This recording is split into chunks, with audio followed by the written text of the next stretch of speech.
Good morning, ladies and gentlemen. You are welcome to this Train the Trainer session featuring Energy4Me and Ambassador Lecturer Program. This promises to be a very engaging and interesting one. It's like a refresher course.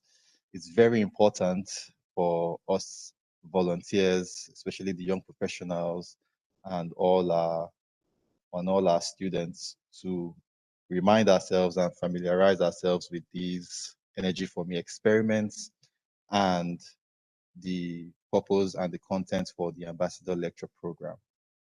So I'm not going to waste your time. The next voice and video you're going to see would be that of one of our facilitators, Mr. Yusuf. So Mr. over to you.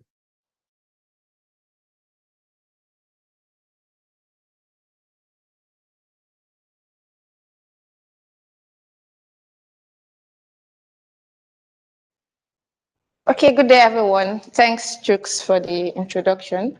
As I said earlier, my name is Mr. Yusuf, and I'll be your facilitator for today. So today we'll be talking about Energy4Me, and on a layman terms, Energy4Me is bringing the industry to the classroom. These engagements can be done with students in primary, secondary, even tertiary universities.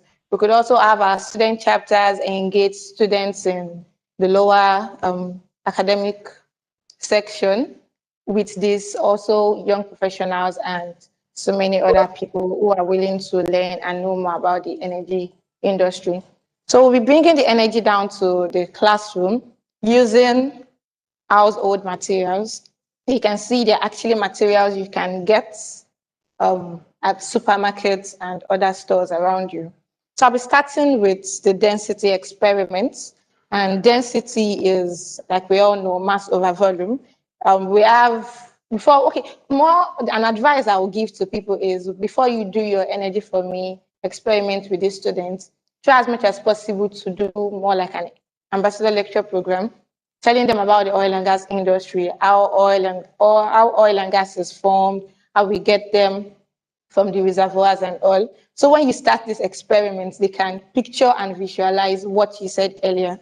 So this is going to tell us, we all know in the reservoir, we have majorly 2 or 3 fluids as underground water, oil, and gas. And based on their density, we will see the way they are arranged if they find themselves in the same reservoir. So this is, these are my materials. This is honey.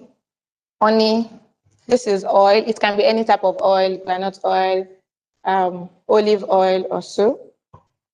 If you don't have honey, you can actually replace it with corn syrup, but I prefer honey because it's readily available and you don't have to tamper with the thickness. So this is water, but I would need to add food coloring. Food coloring, that's the regular food coloring, baking material, and get it in baking stores to the water. So when I do my mixture, it's easy for you to see the water when it's mixed together.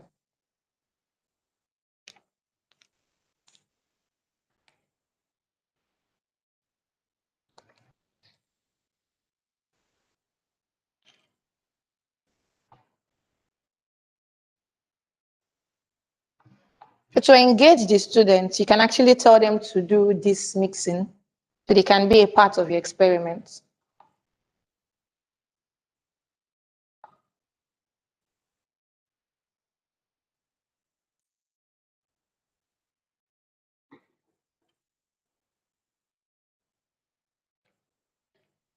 So this is water. So I mix this here so you can know how I got my color. I'll be making use of a measuring cylinder. So this is going to be my measuring cylinder. I would measure each of the fluids, the same quantity, into this other empty plastic. If you have your materials with you, you can as well do the same thing. So you can see exactly what it's going to be like when you commence this. So this is my oil. This is 60 mils.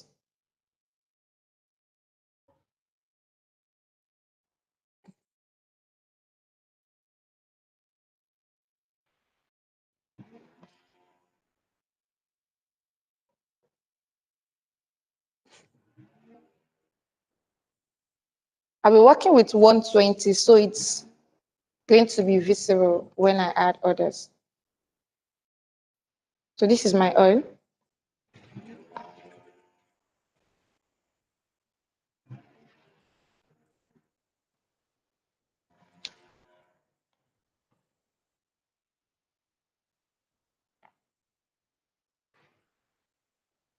So this is my honey, the same measurements.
So working with these materials, irrespective of what they are naturally, I would not be using their names after doing these experiments. Basically, why I'm using these three materials are because their densities are different. So I'm sure you can see this, that even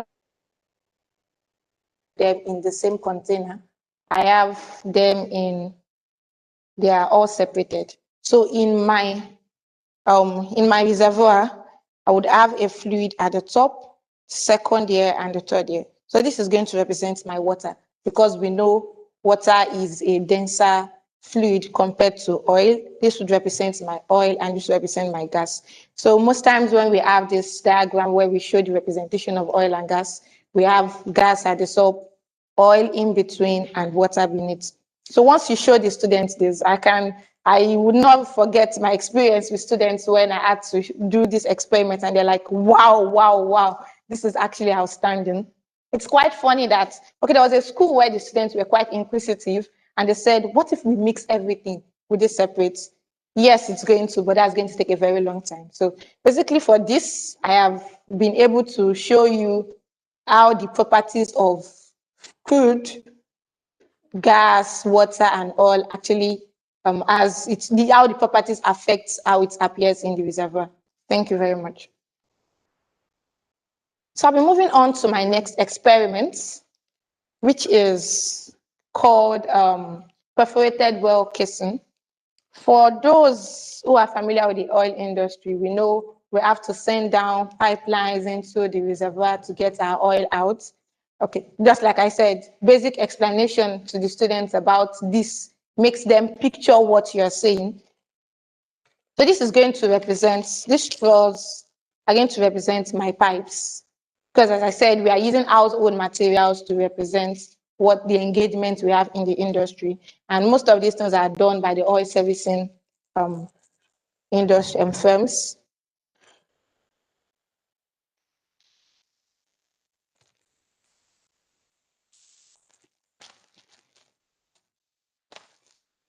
This foam or sponge is going to represent my rocks. That's permeable rocks.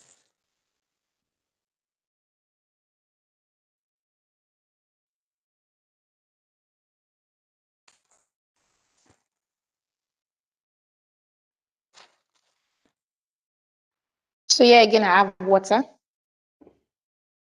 I have my pipes. I have my pipes, and this foam represents my rocks. like I said, water. Water will represent my my oil. So I would still prefer to use the colored water. So it's going to be visible when I also a measuring cylinder, because this measuring cylinder is going to pass the message when I'm done with what I want to do.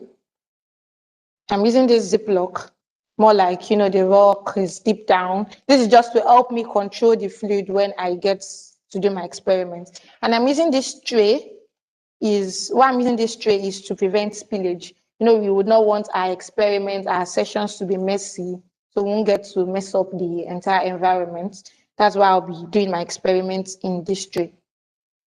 This is my pipe. You can get the one that is fatter, but this is actually an adjustable straw, not the regular straw we see in the market. These are like the party straws. So the main aim, you will see the main aim why I use this.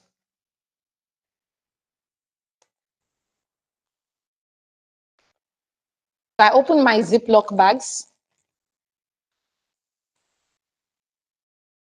I'll fix my pipes in between the rock. This is my pipe. This is it in between. I can actually decide to use a tape to hold it, or I might decide not to. So for me not to open this Ziploc after I put it in, I would make an opening at the side. So I just cut.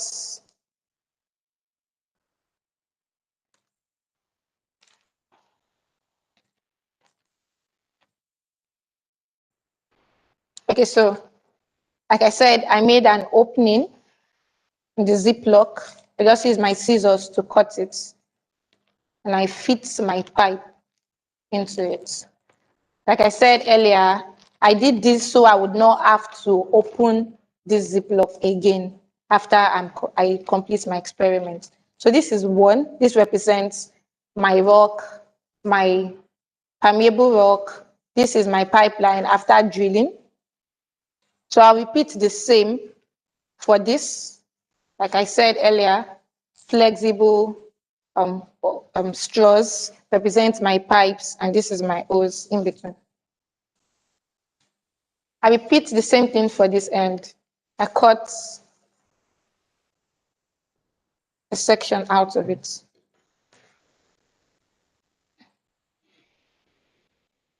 So before I go further, I would like to further explain the reason behind this.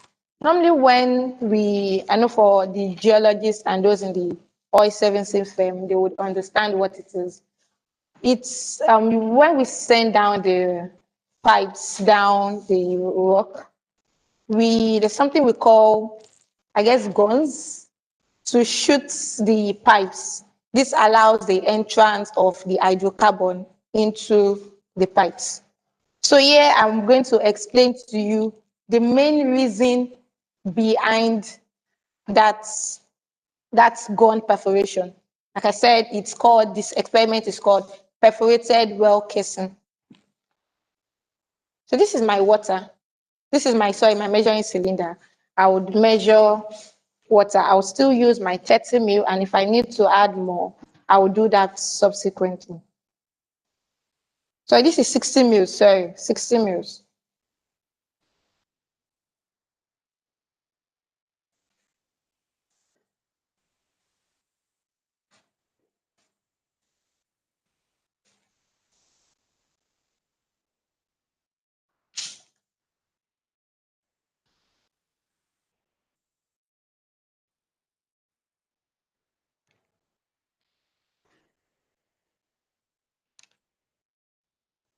I have to ensure the foam is absorbing the fluid.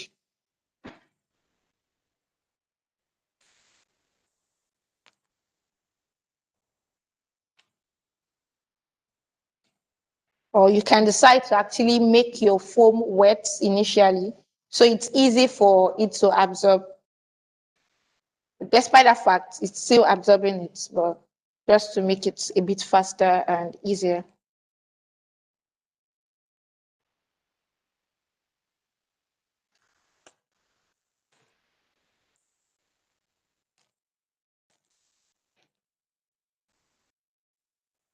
You see why I get to use my tray? I have droplets of water from my nylon, so I won't want to mess up wherever I get to do my experiment.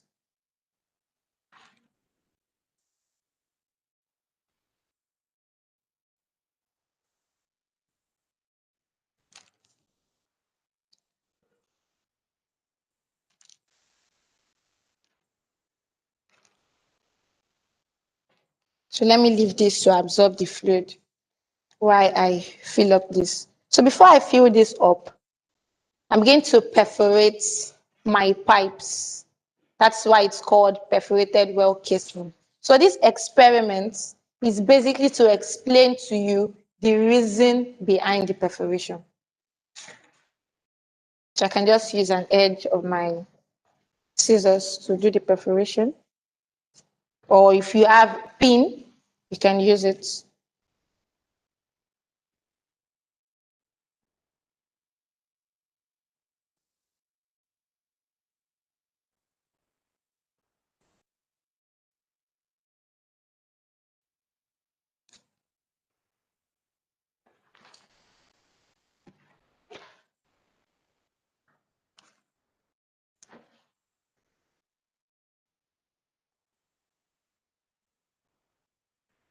Like I said earlier, to engage the students, you can make them be a part of this.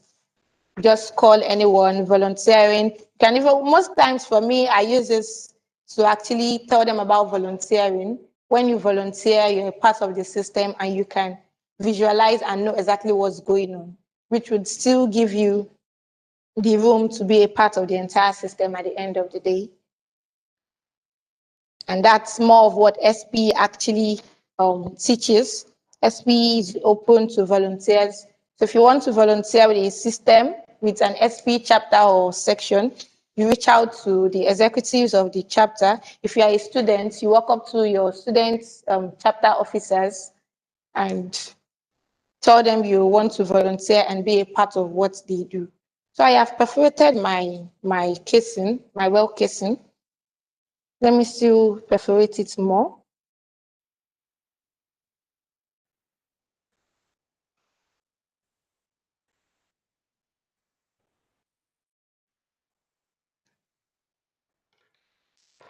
So I have my perforation on both ends. And I put it back into it from the outlet.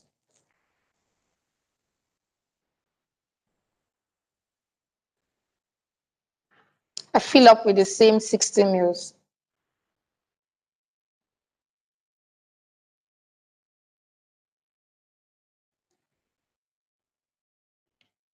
I explained earlier why I am using the colored water. This is so when I want to measure my fluid after the experiment, it's easy to see and picture exactly what happened.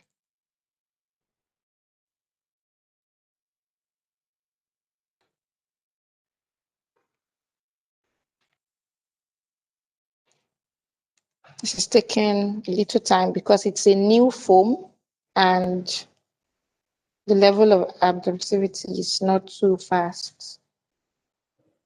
But if it's that you can see what I am doing, the foam is actually absorbing the fluid. You can do this till it's like fully absorbed.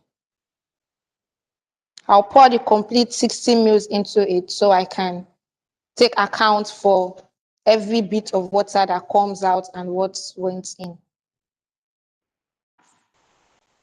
Don't forget to use your tray so you will not mess up your environment. And these are some of the safety precautions we also take in the oil and gas industry. We make sure we don't pollute the environment that houses us. This is when we talk about HSC, health, safety, and environment, we want an environment that is conducive for everybody. So we take all these things into consideration.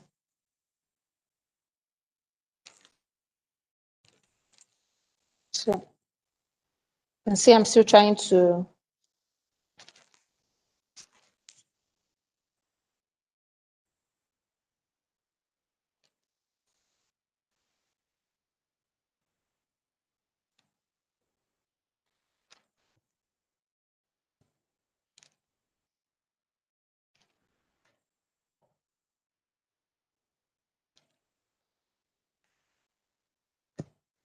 So I want to add more water to it.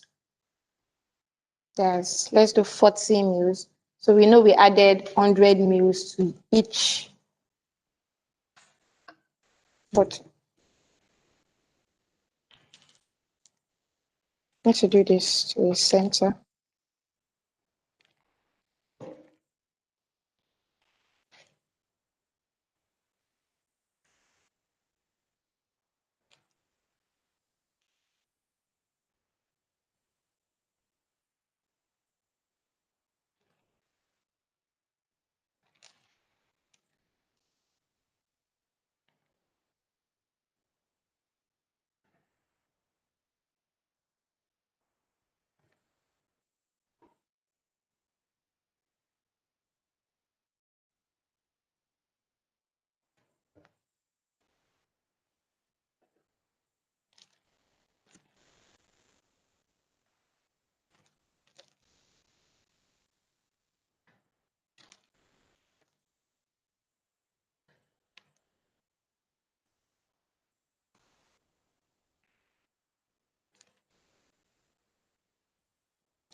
So I can call this my well 1 and well 2. Let's not forget, this is the one with the perforated well casing.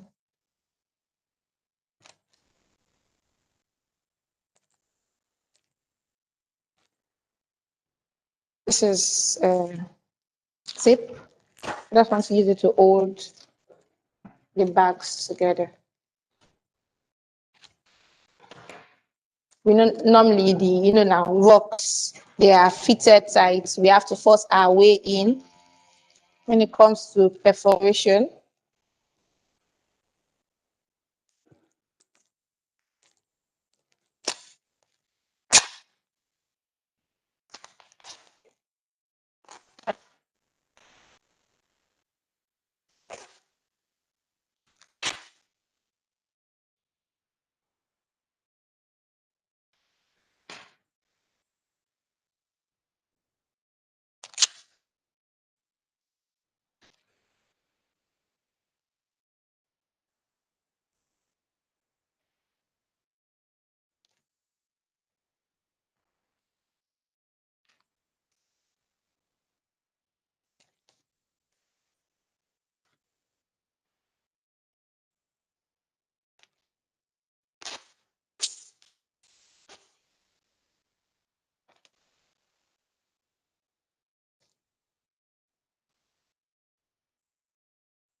You can also engage the students, because these are some of the things they do for those who do geography in school. You can ask them questions about types of rocks we have, the permeable rock, the impermeable rock, the semi-permeable rocks.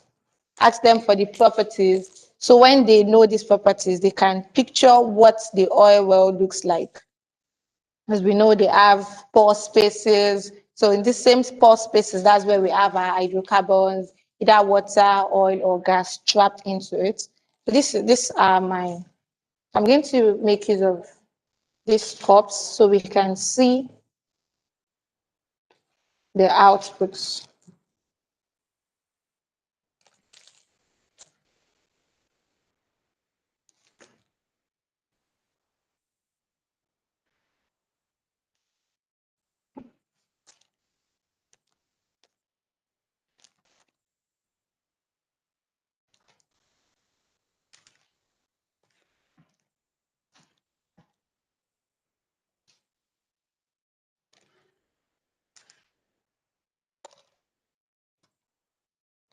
So trying to make sure I have my fluid immersed in my rock. So what I'll do now is to force out my liquid through the pipes. If you can see this, you can see nothing is actually coming out. I know if I get to force it a lot more, I would get fluid out of it.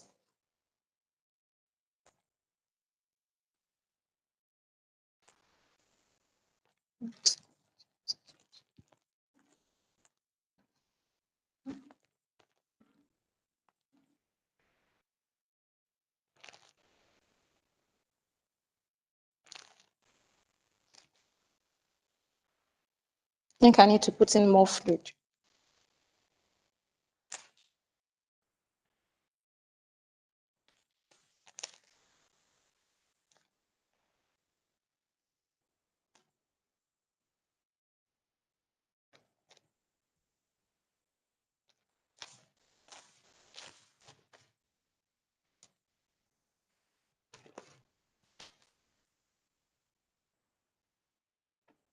So let's make it another 60. Make it another 60 mils. So that's a total of 160 mils in each.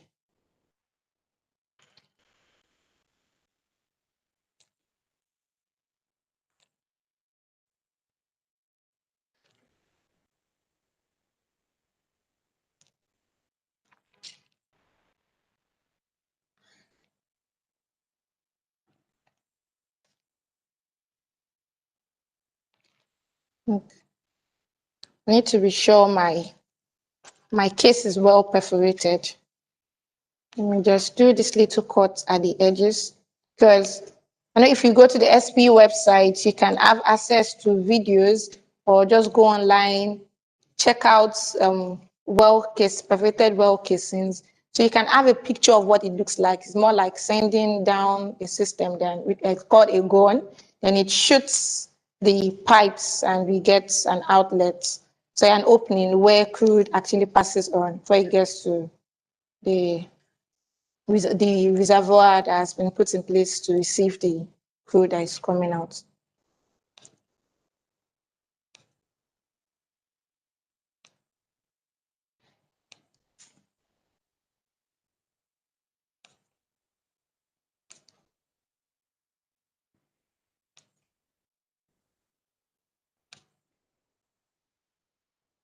To engage the students, you can, like I said earlier, let them be a part of what you're doing so they can actually experiment and do these things.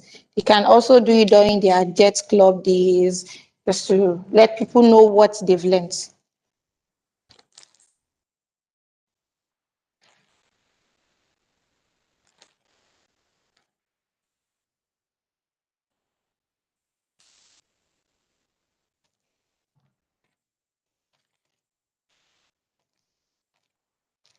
You can see this can actually be quite messy. That's why I used my tray, as I said earlier. So I now have 160 mils of fluid inside this rock. I have to add more to this, so it's going to be a balanced system.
So let's see if we can get our food out.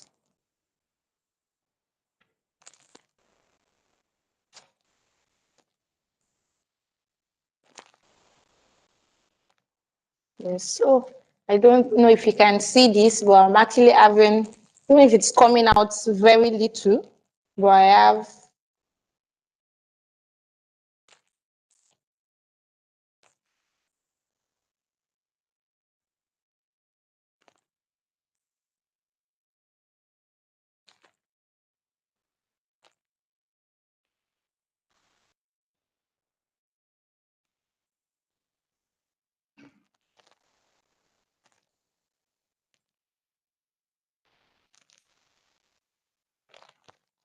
let's try with this.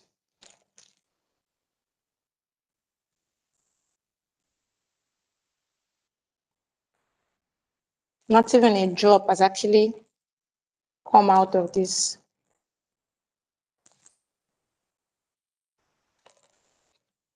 Let's try this again.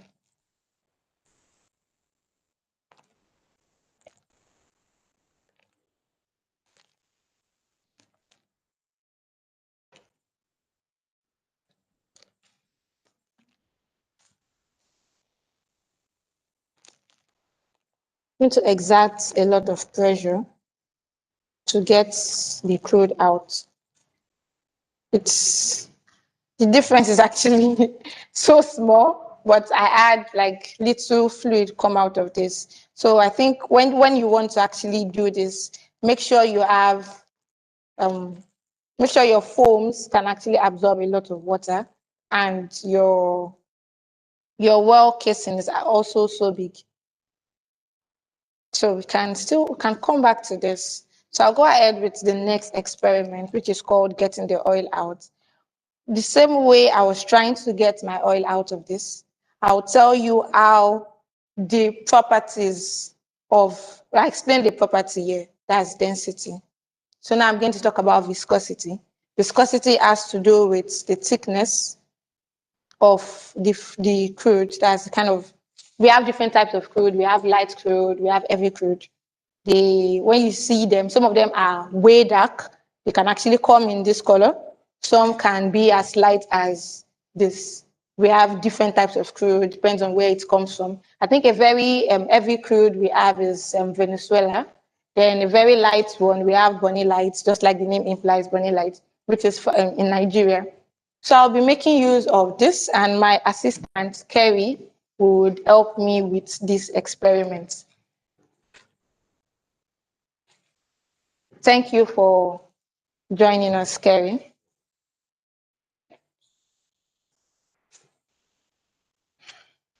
So these cups will represent my oil wells.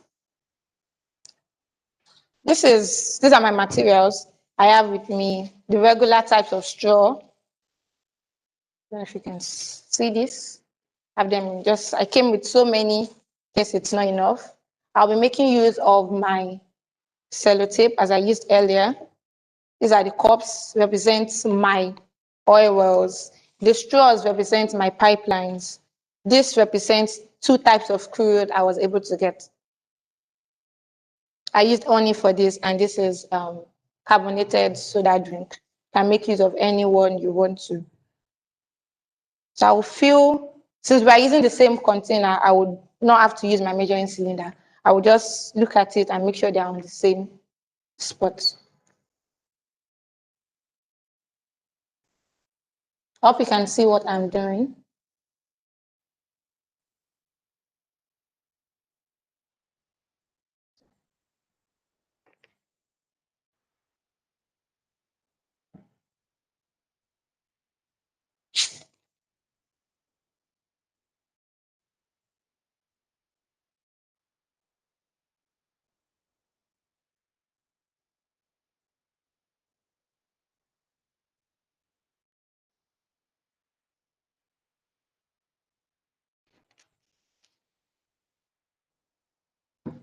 So I have my crudes in the oil wells. So now I want to change my casing. So this thing we're going to be doing is basically what happens in the oil and gas industry. You can have pipeline as long as from here down to Port Harcourt and so many other far places. And we can't have one pipe that is as long as that. There's no how you are going to fit that long pipe in. So we have to actually fit the cases in. You get to see some of them. Like I said, you can go online, check videos, and see how these pipelines are actually fitted together. You will see one with a bigger diameter, followed by one with a second diameter. Even if you go to this plumbing, the regular plumbing stores, you get to see some of the pipes, the tip are way fatter, and the other one is slimmer. So it gives you the room to fit it in, and it's sealed. So please, I would cut, you can see this, I'll cut a rectangular, there's a triangular part, then fit it into.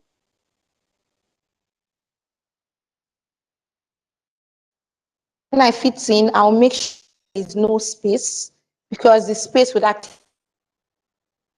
and this would also affect your system. It can cause cavitation in your pumps and a whole lot of things. Relating with what you've been taught in secondary school, I'm sure you can have an idea of what viscosity is. We have viscous fluids. We've spoken about a lot of things we've been taught in secondary school, but because they are more of theoretical, you might not be able to picture what it is. So this is giving you the practical experiment of what we do in the industry. And I will use my tape. I think we have something we use to, there's a sealant in the industry also that they use for the cases. I really can't remember the name, but if you go online, you would see things like that. So we use it at the end of when we put two pipes together. So we're going to be fitting in 8 pipes together.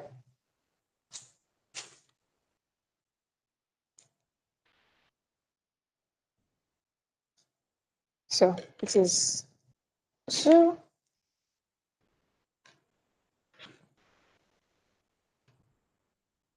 Here I'm going to be showing you how easy or difficult it is to get fluids out based on their viscosity. Yes, okay.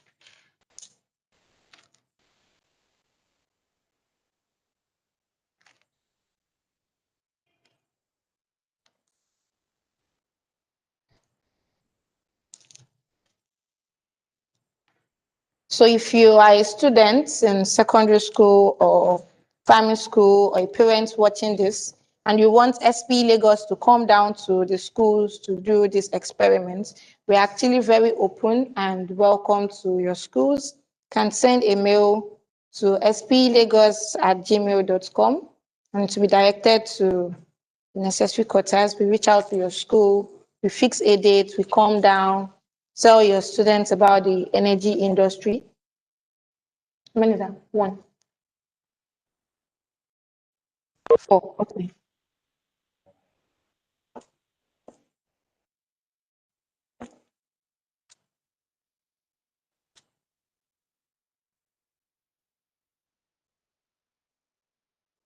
Okay.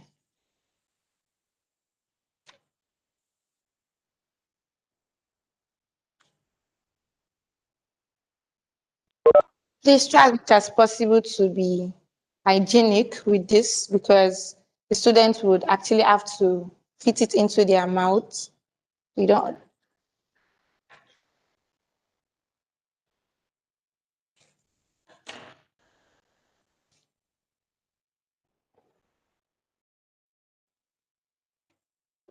This is more like my best experiments, because the students are always engaged. They get to laugh and understand the concept you're actually trying to explain to them. I think, let's see, 7 is fine.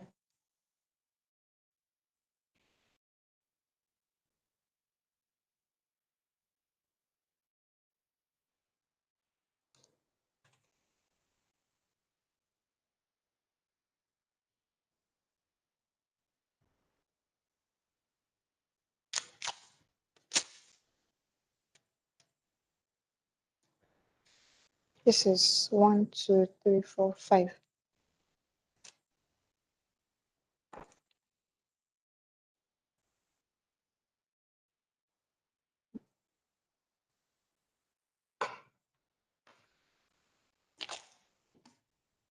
Okay.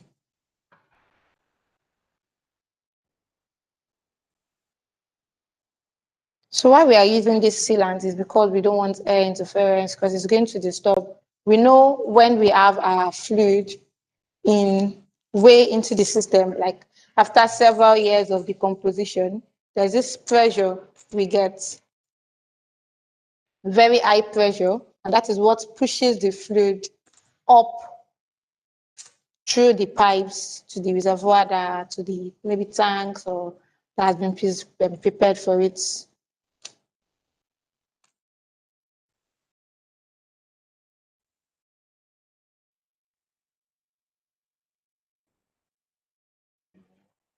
Yes, 1, 2, 3, 4, 5, 6. One more.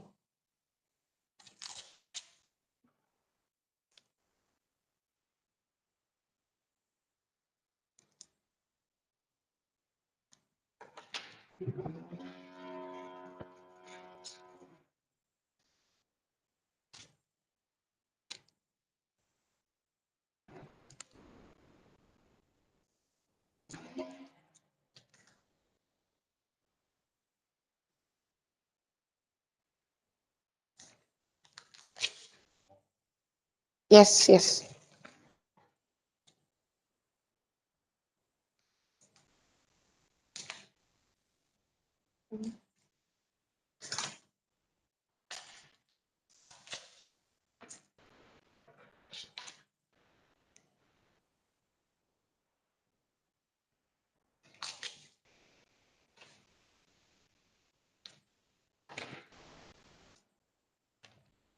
I think it's fine now. Let's move this a little so we can.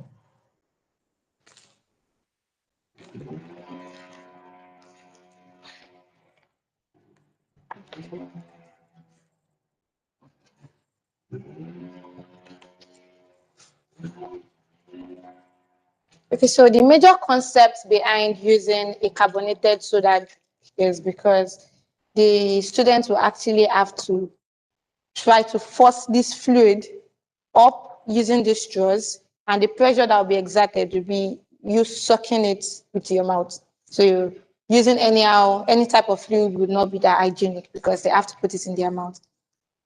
So this is, like I said earlier, this is my very viscous fluid, and this is my less viscous fluid. Let's see how long it will take us to get the oil out. Okay, so we get, yes. Wings. Yes, yes, yes. So we are using a very long pipeline. And okay, let's say we are trying to move our fluid from Lagos to Port Harcourt. I think that's way further. So let's see who gets to do it.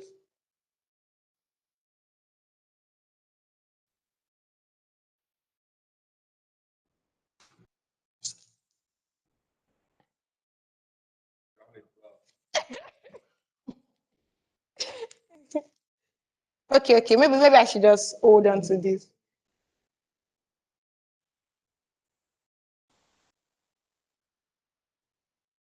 Thank you. So this is why I said this is one of my best experiments, because the students are always engaged, they get to laugh, and they can actually picture what it means using.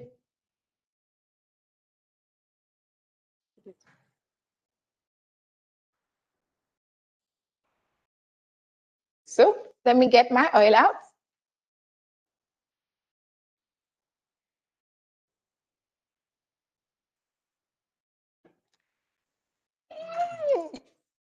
I got it. So that's it. So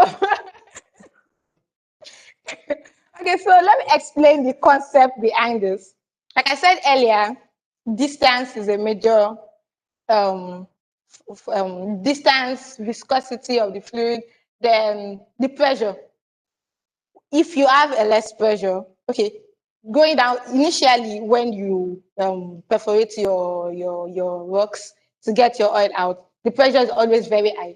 And we have different rocks with different properties. So immediately you perforate and it goes out, it will get to a particular point, maybe like after 25 years, the fluids, the pressure has reduced. There's something in the industry that we call enhance. We have primary oil recovery, secondary oil recovery. So there to move that fluid, because we know our money is still on the ground, we need to add other things. If something, you can introduce gases, you can introduce water, or sometimes they even add some additives and others like that. So for this, because I have a very light crude, it's easy for it to just float to the top. But yeah, I have a very viscous fluid. Though initially it might move, but subsequently comparing these two wells, it's going to be way difficult. And why I use my tapes, if you try this experiment at home, you will notice that wherever there's air interference, it won't be easy for the fluid to move. You might actually just stop at that point and there's a spill. And we know what spill, let me explain what oil spill is. When you have oil coming out of wherever it's maybe coming out to the entire environment, and that is actually an hazard. It's not environmentally friendly. It's going to affect our water bodies, the entire ecosystem, because it's more like an intruder into the system. So now let's talk about me moving let's say I have an oil well in Lagos and I'm trying to move it to Ibadan. We know Lagos to Ibadan is actually way closer. So now let's see how easy it's going to be. So let's do 1, 2, 3, 4. Let's see. Will you be able to exert that pressure? 1, 2.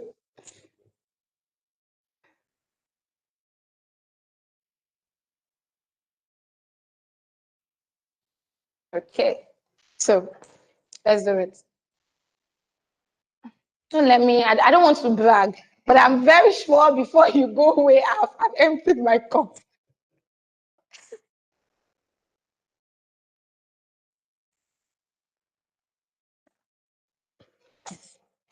Going. Okay, so looking at this, you can, okay, try it again. You can actually notice that it's moved further than the last time. The last time it was way around here, and now it's actually, you can do it, you can do it, you can do it, you can. So that is a factor when it has to do with distance. When your oil well is actually closer to maybe your refinery or where you want to store your oil, you spend less talking about the pipeline. You see, we have just four. We have just just four pipelines. Even if you need to add external pressure or anything, it's not going to be as much as when you have it in a far distance. And what other thing? The major thing here is viscosity. So I'm sure I was able, I hope I've been able to prove to you that a less viscous fluid is easy to get to the top. So you did it, like you did it. You did it compared to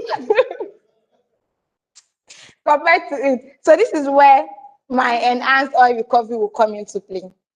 So thank you very much for engaging with me on this session. So as I said earlier, disclaimer, all these materials were just used to represent what we use in the industry.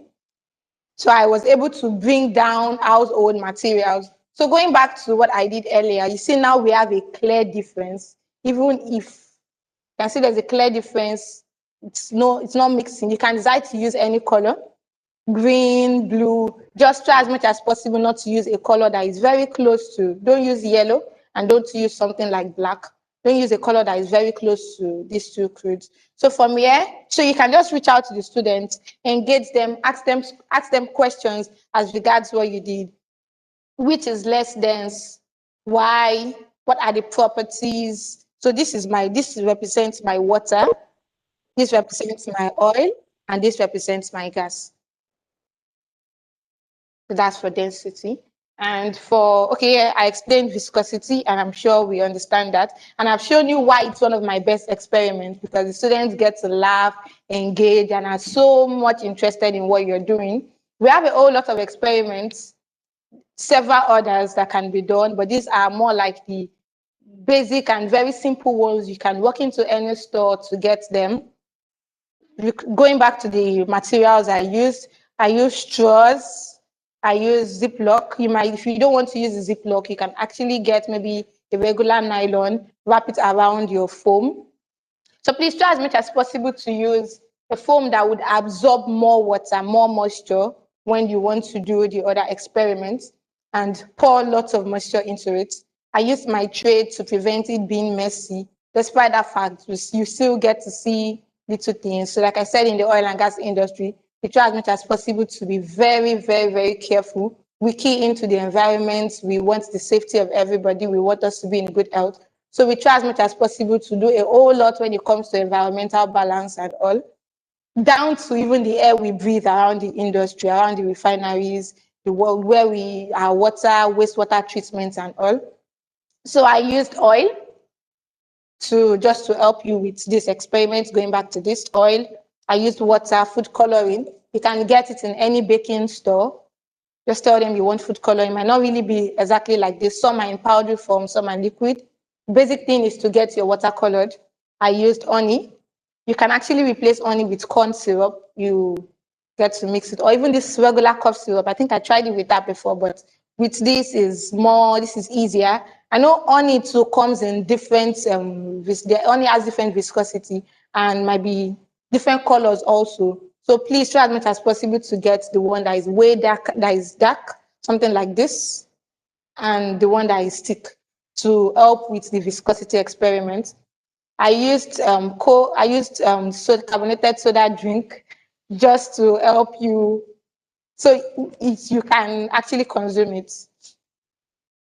I used sellotape, straws, scissors, bottles, and all. So please, let's try as much as possible to keep our environment clean. Thank you for joining me on this session. If you want us to come to your schools, we are open. We have a lot of volunteers. If you want to join SP Lagos as a volunteer, as a member, send a mail to spelagos@gmail.com, and we'll be ready to attend to you. We are welcome to come into your schools.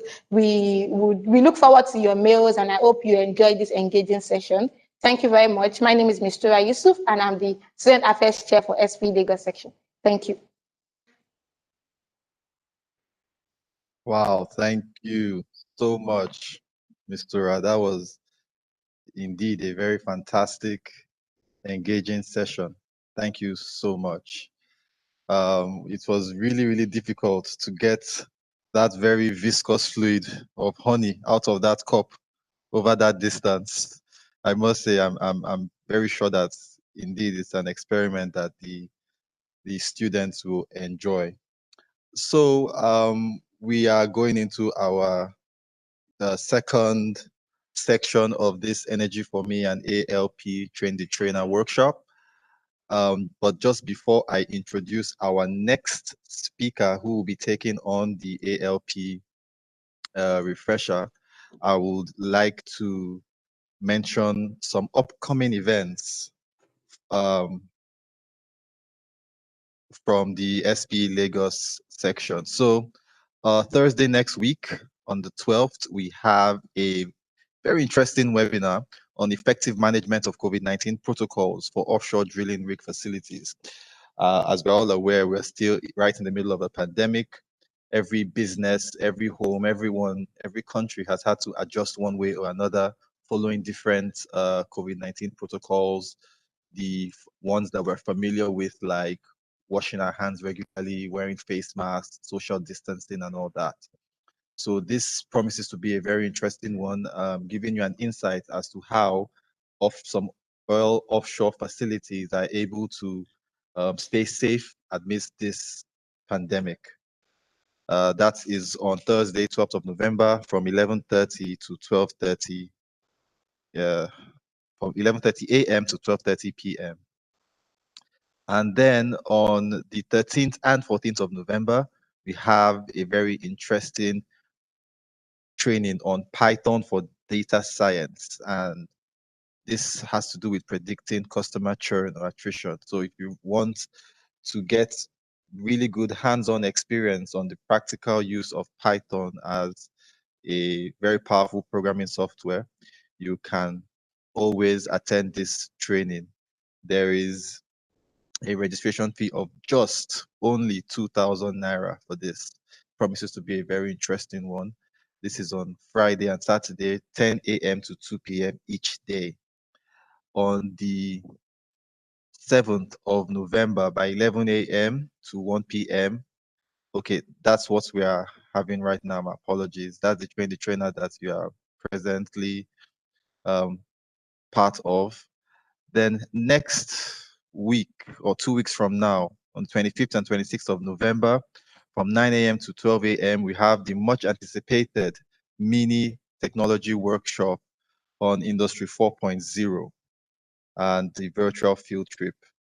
A lot of effort and resources have gone into this very interesting program. It promises to be very interesting and powerful. And of course, as time goes on, you will get to see more details on this program. And then we have another wonderful webinar coming up on how to build your resilience and leadership. Coming up soon, the dates will be announced shortly. And on Wednesday, 2nd of December, we have the SPI Distinguished Lecture Program. That will be coming up on Wednesday, 2nd of December by 11:30. Of course, to keep yourself abreast of all our very interesting and exciting technical, non-technical programs, you can always stay connected to us on all our social media platforms on Instagram, YouTube, Facebook, LinkedIn.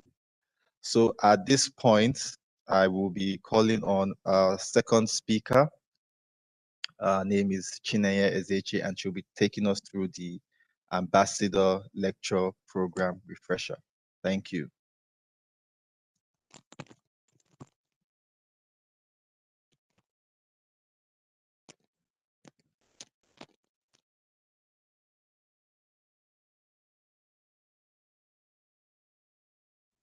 Hello, good afternoon, everyone. My name is Chine Ezechi, also known as Chine. I'm excited to be here with us this afternoon, and I hope we enjoyed the lesson for Energy4Me program. So we hope a couple of you guys will, come back to us saying you want to, carry out such program in any secondary school. Please feel free to contact Ms. Syria and any of us in the section. Thank you. All right, so this session is just for ALP, which is Ambassador Lecture Program, which I'll be taking on. Okay, so let me start with who can, volunteer for this, right? Anyone in the industry and any graduate member, right? Be you a graduate from Polytechnic or university. And please, is something we really encourage us to do. There are benefits that comes with it, aside helping you to, gain visibility in the industry or even in SP. You never can tell who is, in your lecture, right? All right, that's for that. So I'll walk us through this template. It's just a template that SP has put together to help us, model our templates. It's not a must, you must use it, but it's just for you to look at it and tell whatever you want to teach your students, right? So we usually use this particular slide for the beginning of the program, right? And this slide is not supposed to be here, but it's like a guidance for any lecturer, correct? So it's just to kind of help you to know what ALP is, and what you can do and what you won't do, the do's and don'ts, or the pros and cons. All right, so before we continue, I would like to inform us that it's necessary you apply to become an ambassadorial lecturer rather, by going on checking on FCUS site, we have links already, which will be shared to every member of this, every participant of this section, right? So that will help you to just know the steps to take to apply for it. It doesn't mean you cannot do this lecture without applying for it, but we're encouraging you to apply for it so that you're also trying to like let SP International what you do as an SP member, right?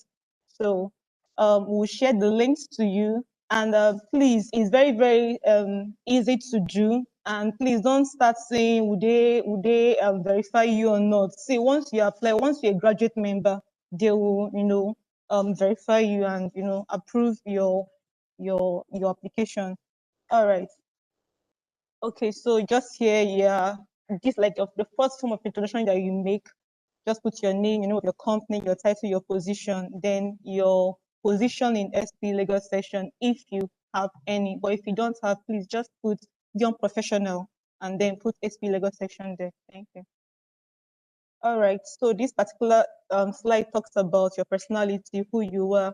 So here you want to give a background of yourself, where you come from, your university, your past and current jobs, more personal details about you that might be interesting to your audience, right? Remember, you are doing this for university students, right? People who are longing to be part of the industry, so they want to know, what you have done so far. And please, if you don't have years of experience, please, you can put anything you've been doing, maybe as an entrepreneur, maybe your trainings or what have you. So don't say, oh, because I don't have a past and current jobs, you don't have experience, so you can't do this. No, please, you just want to tell them who you are, your personality, starting from your background and the rest. Why am I here? Okay, so this slide talks about the message you're carrying or you want to portray or what you want to discuss, right? So during the lockdown period, just like most of us in SPs, most of us are young professionals. We did a couple of ALP for different universities. My topic was that on data science, right, or data skills. How to acquire data skills, platforms to use, and stuff like that. So why? Because I chose that skill because it's a generic skill that can be applied to any industry. So I just don't want to limit everybody to oil and gas industry, because we all know that it's not that easy for everybody to just transit from school to industry, right? So you can get any interesting topic. I know somebody like Karen was hers was basically on a graduate school journey. So people don't even know what it's like, how to go about applying for maybe masters or what have you. So it could be anything. So don't say, oh, once I'm in the industry and I have 20 years of experience, then I can't do LP. No, please just get a topic that you think students need to know, right? Because you think they know, but they don't know. In fact, some schools really have opportunity to have people from the industry to come talk to them. So thank God for, I won't say thank God for COVID-19, but to an extent, it helped us to get, engage more schools, right, virtually. So you want to get a unique topic or something that you think that can help the students. Everything must not be oil and gas, please. So, and I'm still on the slide talking about saying why you are here, right? For every ALP, please, we like to talk about SPE, right? And of course, career advice is optional if you want. And then any other thing you want them to, you would like to know about your audience, right? So please, you can do any topic, but please, at the end of the day, help us communicate to them about SPE, what SPE is all about, advantages in being a member, stuff like that. They want to know about it, because that's actually the aim, to get them become a member and also stay, and get involved in our programs, right? Okay, what do you do, right? So this particular slide talks about your job title and your organization and your role and the rest of them. So you can put pictures maybe in the field. Everything must not be field. You can also have a picture of yourself. Maybe you are using any modeling application. It could be Petrel, it could be HiSys, it could be MATLAB. Everybody must not go to the field, because it's not everyone have the opportunity to do that, right? So, and again, you also don't want to pass the wrong message that once you're in the industry, you must go to the field. Everybody must not go to the field. So just feel free to tell us what you're doing currently at your company or in your company. Secondly, they also want to know the choices you made throughout your education and career to get where you are today, school subjects, degree choice, and all of that. Very, very important. Some of us left as chemical engineers and we are project engineers in our company. Some of us left as petroleum engineers and we are doing, different stuff in the industry. So they also want to know, okay, because I've met students and they're saying that, see, I've met a chemical engineer that told me that, see, I don't want to do anything chemical engineering again. They want to do something else, something more exciting, and all of that. So you want to help them with the skills they should go out for, right? Or they should acquire, right? Okay, so why do you do what you do, right? So they also want to know the first thing that actually got you interested in becoming part of the industry, right? Please, we also advise you don't mention pay because that shouldn't be their focus. It should be being able to deliver value first. Like I said, things like opportunities, like maybe travel opportunities, networking with higher professionals in the industry, and what have you. Then this last line is very important as well. Okay, so you want to tell them what you've been doing before you got into the oil and gas industry, right? Because the truth is that it's not everybody that must transit from school straight to the industry. Some of us left school, had like 2 or 3 years before we now, got into the industry. So, but then I know some of us that were in banks, but they didn't lose focus. They were doing some trainings, some O&G trainings that will help them, get to the industry. So you also want to know that, and please tell them the truth. Don't tell them, so after school, I just did this. Like, make it real so that they themselves can also learn from you and inculcate that as well.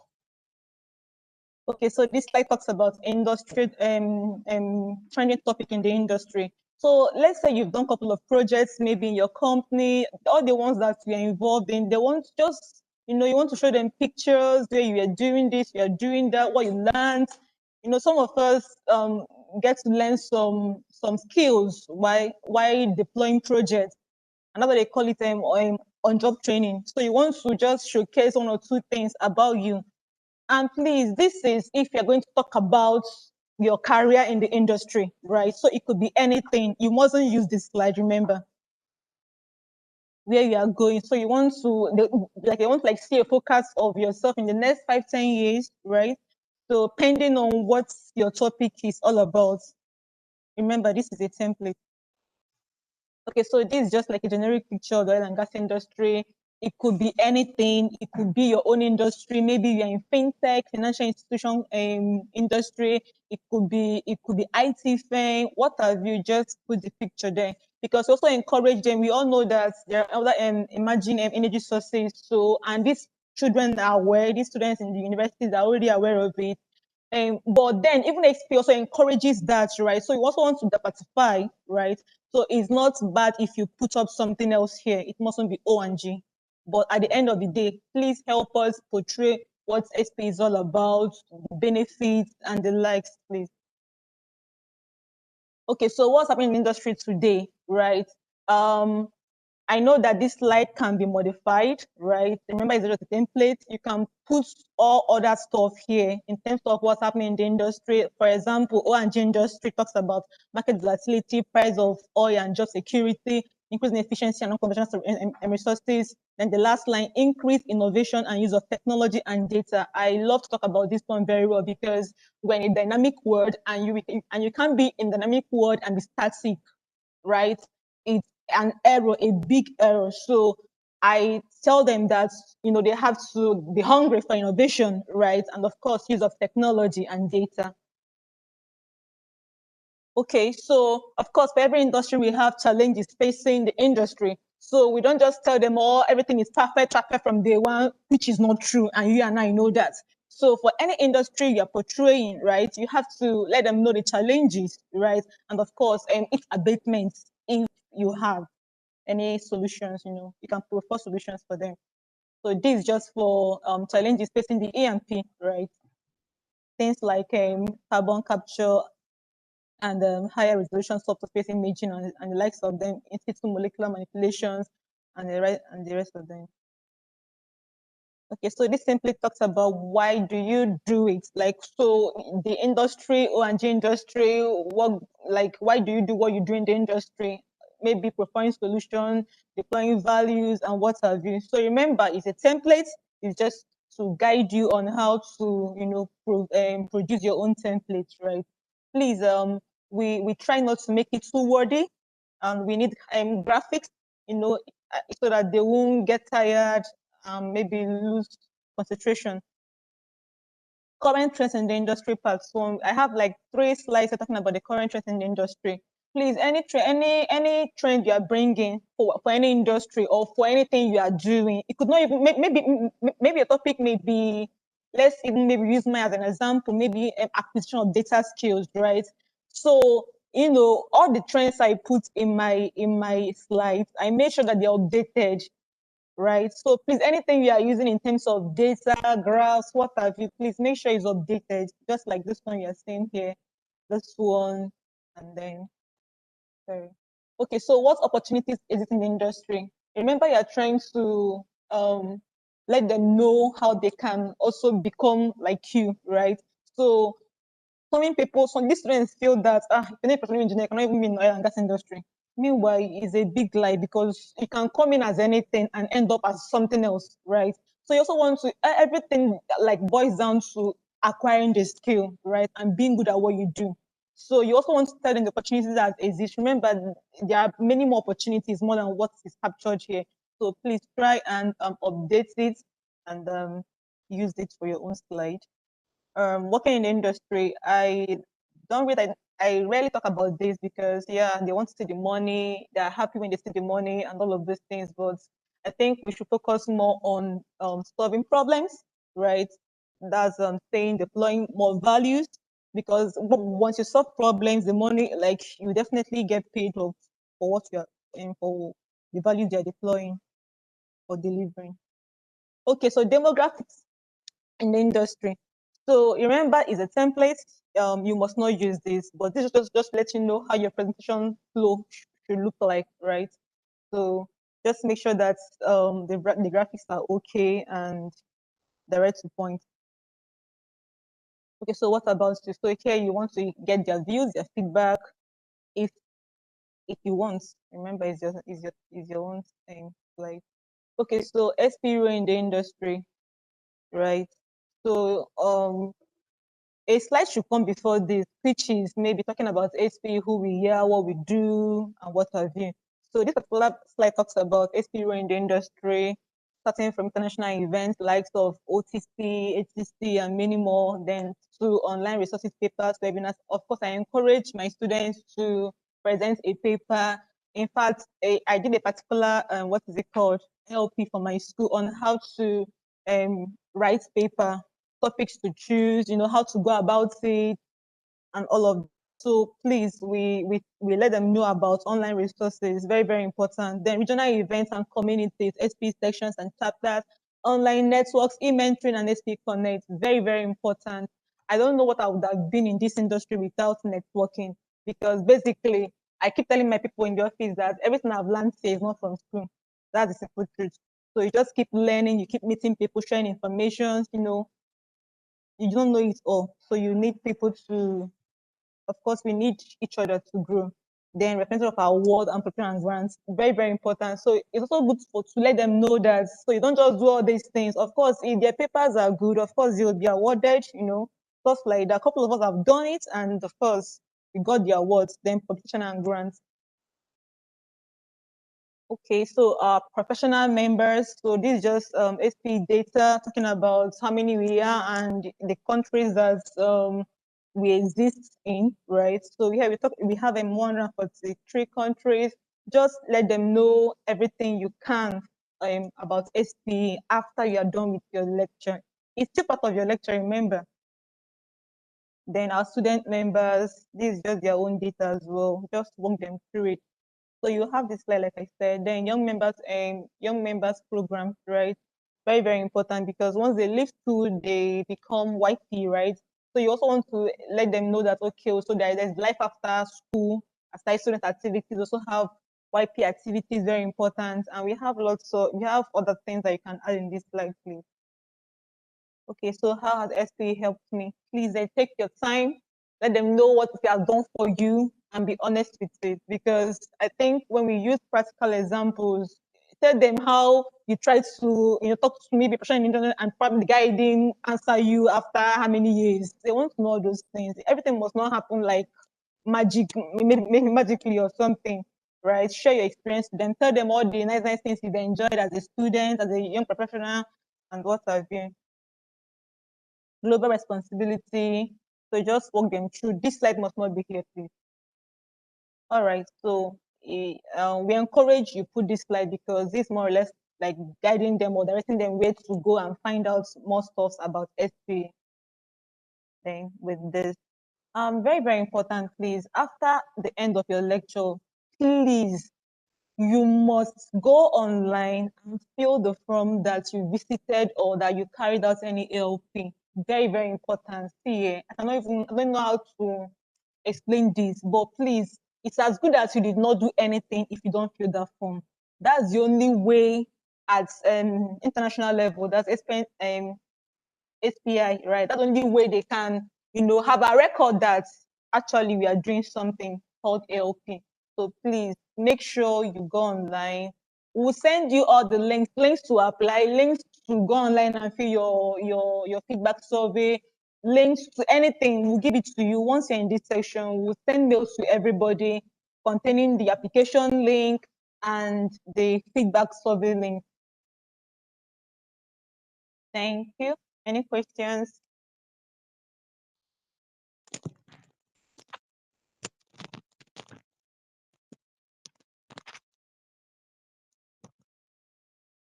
Okay, thank you so much, Chini, for that. I'm sure anyone who is interested in volunteering to take on ALP has learnt a bit more and is also encouraged to do so. If you have any questions about the Energy4Me, about this ALP workshop as well, please just send an email to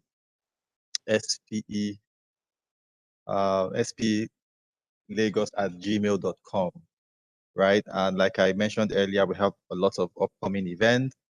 So please, the only way you can keep yourself updated and abreast of everything that's happening in the Lagos section is to connect with us on LinkedIn with SPE all caps space Lagos section 61. You can join us, follow us on Twitter, SP_Lagos, on Instagram, SP_Lagos, Facebook, SPE.Lagos, and of course on YouTube, SPE space Lagos. At this point, I would like to thank everyone who has joined us in this very interesting workshop. Thank Mistura, thank Chinyere for spending their time and their expertise in delivering this workshop. From us here at SPE, we say thank you and goodbye.